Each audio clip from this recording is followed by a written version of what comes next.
The river that gave you water is no longer calm. The ground beneath your feet is turning into mud. Trees are falling, animals are running, and the water keeps rising. No weather app, no warning siren, no rescue helicopter. Just you, your family, and a flood that seems determined to swallow everything. But here's the surprising part.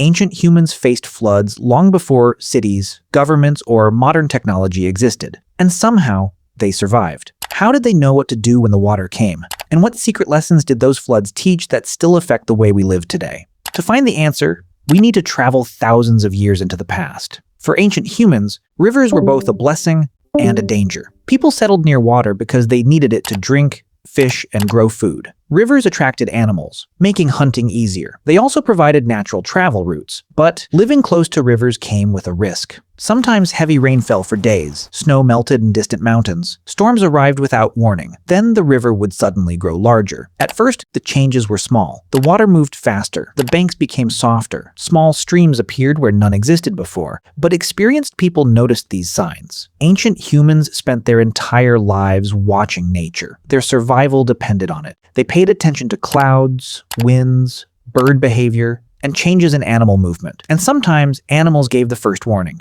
Deer began moving toward higher ground. Birds changed their flight path. Smaller animals abandoned low areas. People learned that when animals suddenly left, something dangerous might be coming.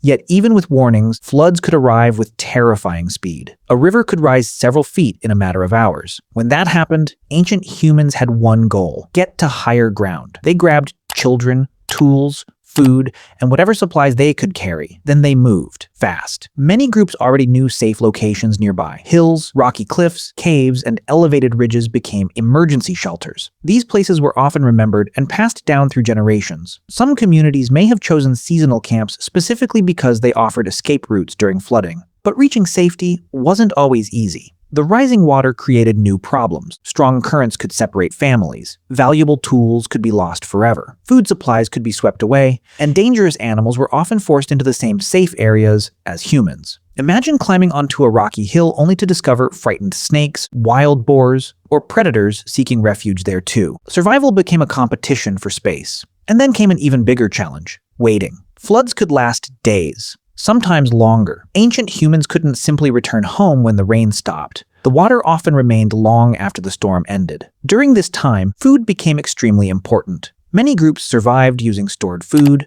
dried meat, nuts, seeds, and anything they had collected beforehand. Others hunted animals that had also been trapped on higher ground. Some gathered edible plants growing above the floodline. Every meal mattered. Every mistake could become deadly. But floods didn't only threaten food, they threatened knowledge. Imagine returning after the water finally disappears. The familiar landscape is gone. Trails have vanished. Landmarks have disappeared. Entire camps may have been destroyed. The river itself might now flow in a completely different direction. For people who relied on memory instead of maps, this was a huge problem. Suddenly, the world they knew no longer existed. So how did they adapt? By becoming incredible observers. Ancient humans carefully studied what the flood changed. They followed new animal paths. They explored new river channels. They identified fresh sources of water. In many cases, they rebuilt their lives from scratch. And something unexpected often happened. Floods brought destruction, but they also brought opportunity. When floodwaters spread across land, they left behind rich layers of soil. This soil contained nutrients carried from upstream. Plants often grew better afterward. Animals returned to feed on the new vegetation. Fishing areas could improve as well. Over time, people began noticing a pattern. The flood destroyed.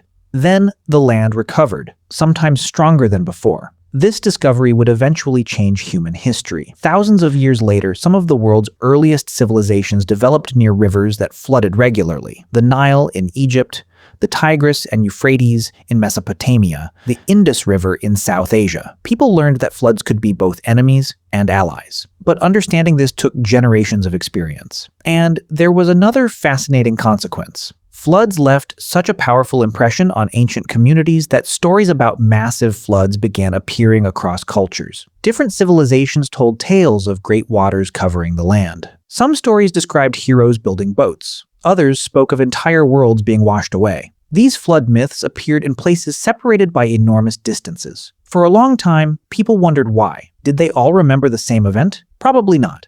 Most researchers believe many of these stories emerged because floods were among the most dramatic disasters humans regularly experienced. When a flood destroys everything around you, it becomes a story worth telling and retelling for generations. But here's the biggest surprise. The most important flood survival tool wasn't strength, it wasn't speed, and it wasn't luck. It was knowledge. Ancient humans survived because they learned from every flood. They remembered which areas flooded first, which hills stayed dry, which foods lasted longest, which warning signs appeared before disaster struck.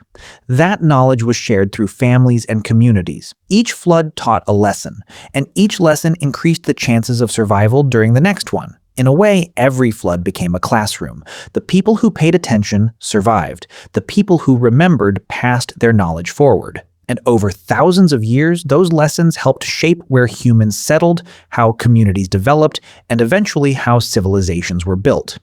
Today we have satellites, weather forecasts, flood barriers, and emergency alerts. Yet the basic strategy remains surprisingly similar. Watch for warning signs, move to safety, protect resources, learn from the experience. The ancient humans who faced rising waters with nothing but observation and instinct discovered something we still rely on today. Nature can be unpredictable, but knowledge turns survival into preparation. And long before modern science existed, our ancestors learned that the best defense against a flood wasn't fighting the water. It was understanding it.